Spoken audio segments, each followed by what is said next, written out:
You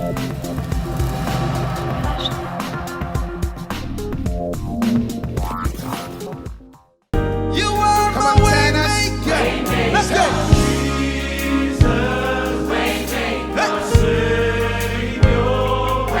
We call you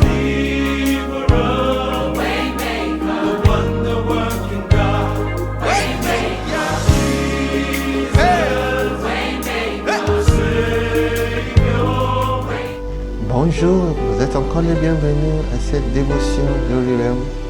C'est ici le moment où la gloire de Dieu envahit votre vie et toutes les choses.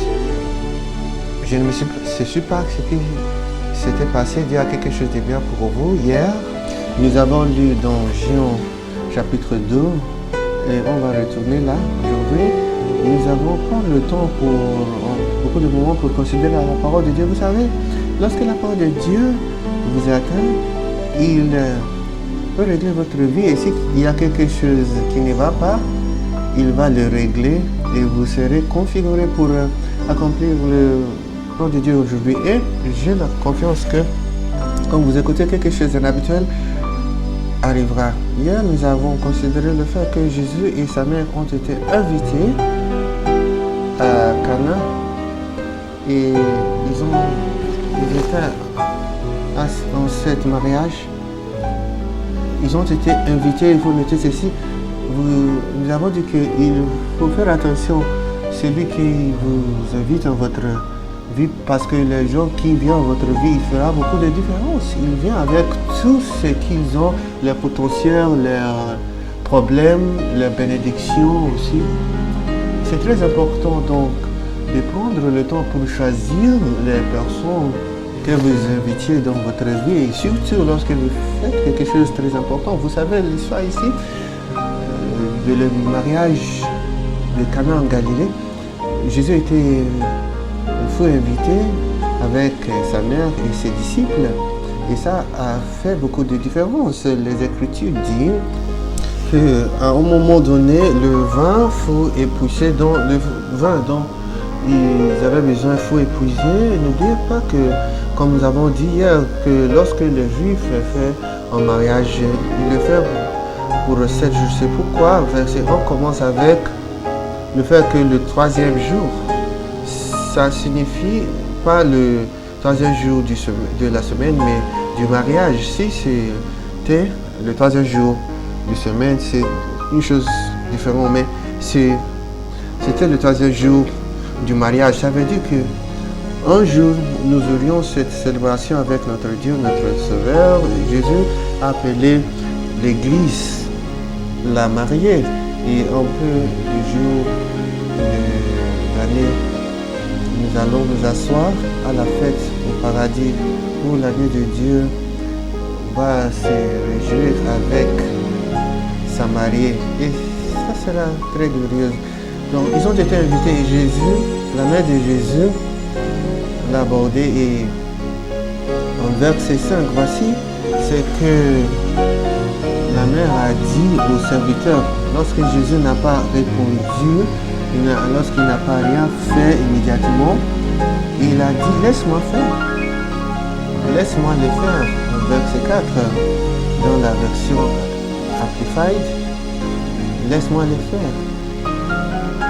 Donc, lorsqu'il pensait, la mère a dit au serviteur, verset 5, sa mère dit au serviteur, faites tout ce qu'il vous dira.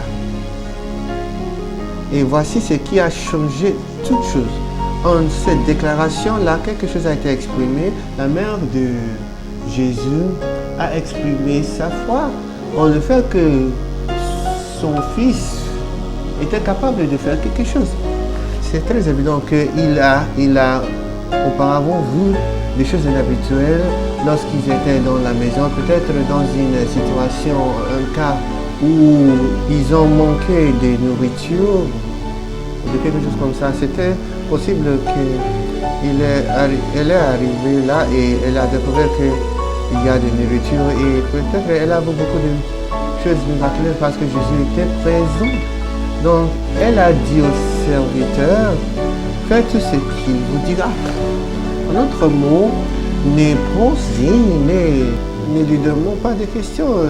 Tout ce qu'il vous dit, faites-le. C'est pourquoi beaucoup de gens ont manqué Dieu. Ils essaient de rationaliser les instructions de Dieu, les commandements de Dieu.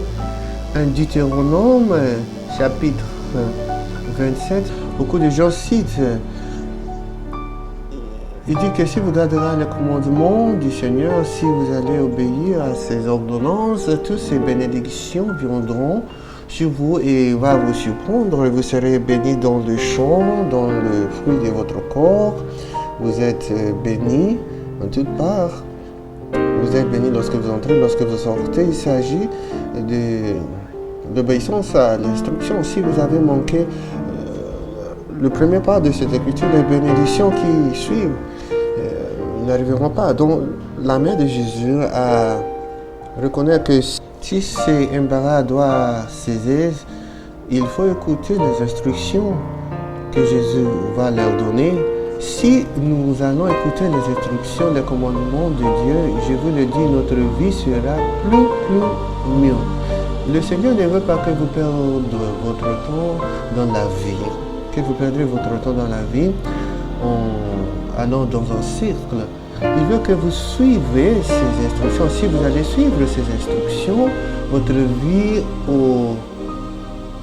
aura un changement surnaturel. La Bible dit l'entrance de la parole dans la sagesse, la compréhension simple. Vous ne devez pas la rationaliser. Et les instructions, ce que Dieu exige de vous est d'obéir. Isaïe chapitre 1 verset 19 dit si vous obéissez volontairement, vous mangerez le meilleur du pays. Dieu le veut pour vous. Il faut seulement être de bonne volonté. Est-ce que Dieu vous a parlé? Est-ce que vous avez reçu des instructions, des commandements de Dieu et vous avez des délais? Les délais peuvent vous coûter quelque chose de très grand. Commence maintenant. Et Dieu obéit à Dieu et toutes choses changeront. On commence avec soumettant votre vie à Jésus. Si votre vie n'est pas soumise à Jésus, sera difficile d'obéir les instructions, d'obéir les instructions de Dieu. Soumettez votre vie à lui et demandez-lui d'être le Seigneur de votre vie, que vous êtes pécheur. Je vous le dis, il y aura et toute chose ne sera jamais la même. Au nom de lui, sa miséricorde et toutes choses changeront. Merci d'avoir part à cette émission. J'ai pris les bénédictions de Dieu, la gloire de Dieu,